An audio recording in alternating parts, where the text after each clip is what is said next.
Hey everyone, welcome to our November gathering for community groups. Thank you so much for participating in this throughout the fall. I hope you've enjoyed the time together, that you've been challenged, especially challenged to go a little bit deeper throughout the book of James.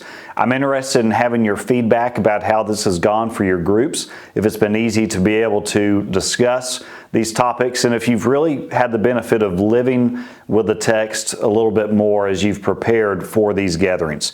As we've done in the past, please strive to keep tonight's discussion to the first 4 chapters of the book of James, to passages that we've covered.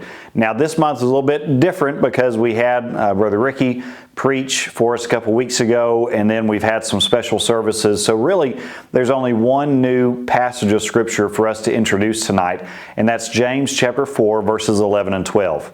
I think actually that's by God's design, because this is such an important topic for us to practice both in the church, but also within our homes, within the places of work, and everywhere that we go. The topic of slander is a topic which we really don't like to talk about much, but it is a reality with which we live. So I look forward to you being able to dive into this topic a little bit heavier today. Let me say a special word of thanks to both our host homes and our facilitators. Thank you for opening up your homes these past several months. I know that it's been difficult at times because of your busy schedule, but thank you so much for your hospitality. And thank you to our facilitators for being willing to be present and being willing to help lead in these discussions. Now, next year, we're going to take a short break from community groups, at least for the first 2 months of the year, to kind of regroup and reimagine what community groups can look like. But I want to encourage you to be in prayer because something big is coming. I'm excited about this adjustment. I think it's going to be a benefit to your walk with the Lord personally and a benefit to our witness as a church and the communities in which we live. So we'll share more information with you about that, but please be prayerfully preparing for what God's going to do in 2026. The text which you are primarily going to discuss today is James chapter 4, verses 11 and 12, which says, "Do not speak evil against one another, brothers. The one who speaks against a brother or judges his brother speaks evil against the law and judges the law. But if you judge the law, you are not a doer of the law, but a judge. There is only one lawgiver and judge, he who is able to save and to destroy. But who are you to judge your neighbor?"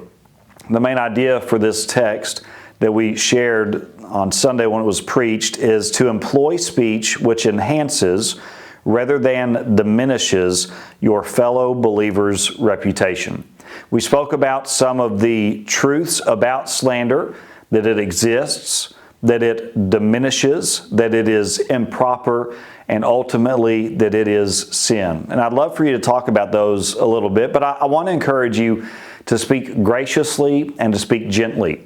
Don't begin speaking about slander existing and then in so doing begin to slander others. Try to be cautious in that, try to be careful in that, but also realize that slander is something that we all have to guard against intentionally in every area of our lives. You know, sometimes it just feels so satisfying to be able to talk about somebody, but we don't need to do that. We instead need to prayerfully consider how God would use our words to build up those around us rather than to tear them down. And I want to encourage you to openly share about some times that you've experienced the negative effects of slander, either in your life because you've participated in it and were convicted about it, or because others have slandered you. And also be willing to talk about some times when you've experienced the negative effects of slander within a local church that you've been part of.